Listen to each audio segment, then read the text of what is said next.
What's up YouTube? Big Boy Lads here, and today we are going to unbox the sneaker that my uncle bought from Beyond the Culture, a sneaker convention. But before we start this video, I would like to say hi to Teacher Lerma Veneracion and to Attorney Ivy Bayudan. Hello po.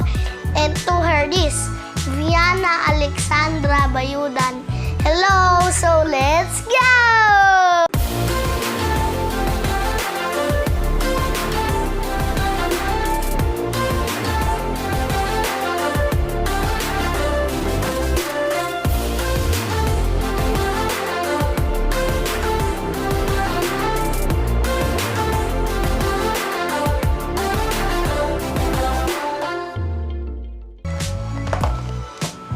Okay guys, as you can see here, we have a Jordan box. Let's see what's inside. Wow! So guys, this shoe is beautiful. So this is called the Jordan 1 Mid Deep Royal. My uncle was able to get this at from Seoul entity for only 6,000 pesos. Wow, that's a good deal. The original price is 5,795 pesos. Awesome!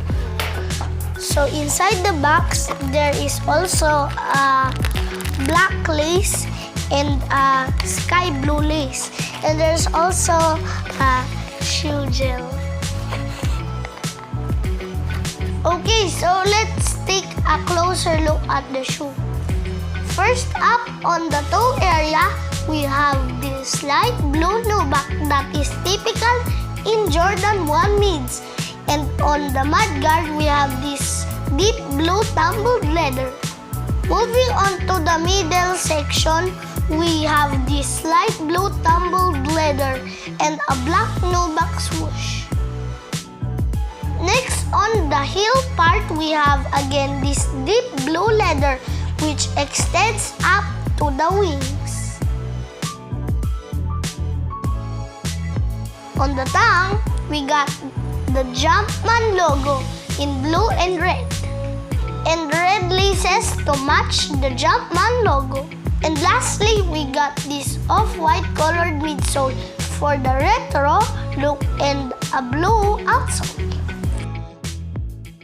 This Jordan 1 mid is actually different to others because this Jordan 1 mid is mostly made of tumbled leather compared to the other mids which has more nubuck.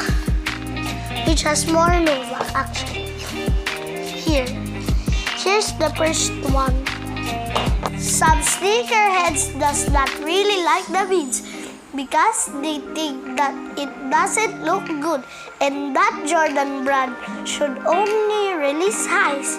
But for those who do not want to spend too much money for a Jordan 1 high, which is very hard to get at retail, very limited, Jordan 1 mids really are the way to go, especially if you're just starting your sneaker collection.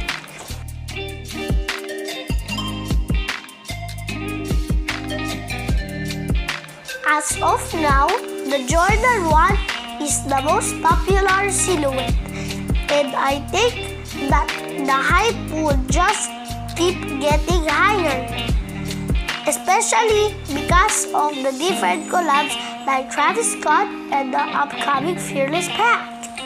Actually, I love Jordan 1s as well. As you can see, I got 2 already. This is the baby one, the young one, and the big one. Stay tuned for more because we are going to unbox my new Jordan. Alright guys, but before we end this video, I would like to say hi to Tita Ani Mongaya, Lolo Sadi Ramos, Tita Roxanne, ABC Julius De Leon, Menchi De Leon, SK Pres Odil Roland, SK Chairman of Palayan, Tita Bay, and Judith of Comelec. And lastly, to John Carlo Mongaya, Cap Isabel, and Tita Isa. Hello po sa inyo lahat. Okay guys, that's it for today's video of our unboxing. Thank you for watching po. Please leave us a like and subscribe for more videos. Peace and God bless. Bye-bye!